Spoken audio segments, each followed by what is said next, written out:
шар хөдлөх, цагаан мах гарах болон мигрэн. Юу хийх вэ? Эхлээд эхнээс нь авч үзье.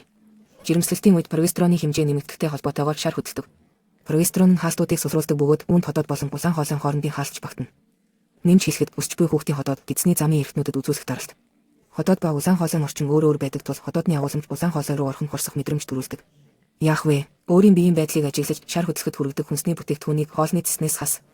Хоол эзний дараа шууд хэвтэж болохгүй. Хэрэг шар хөдлөх шинж тэмдэг ихсвэл шүлтлэг рашааны уснаас нэг балгууж болно. Цагаан мах гарах. Мөн гормоны өөрчлөлт болон өсч буй хүүхдийн судаснуудад үзүүлэх даралтай холбоотой. Хэрэг та цагаан мах гарч байгааг мэдрвэл заавал шулуун гэзний эмчдэр очиж эмчийн зөвлөсөн шулуун гэзний лаа хэрэглээрэй. Өтгөний доктортой байдлыг ажил.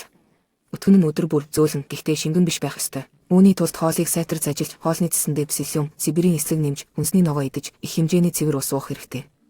Мигрен, хувийн хөвшилт ямар ч толгойн өвдөлтийг мигрен гэж нэрлэдэгч энэ нь буруу. Тиймээс толгойн өвдөлтийн шалтгааныг ойлгохын тулд заавал мэдрэлийн эмчдэр очих хэрэгтэй. Толгой өвдөх асуудлыг хүзүү, мөрний бүсийн массаж эсвэл ясны эмчид үзүүлснээр шийдвэрлэх боломжтой юм. Хэрв энэ нь үнэхээр мигрен бол мэдрэл судлалын эмч жирэмсэн үед хэрэглэхийг зөвшөөрсөн толгой өвдөлтийг намдаах. Эсвэл багасгах юм бичиж өгнө. Мөн мигрентэй өдөр гэртээ байх нь илүү дээр.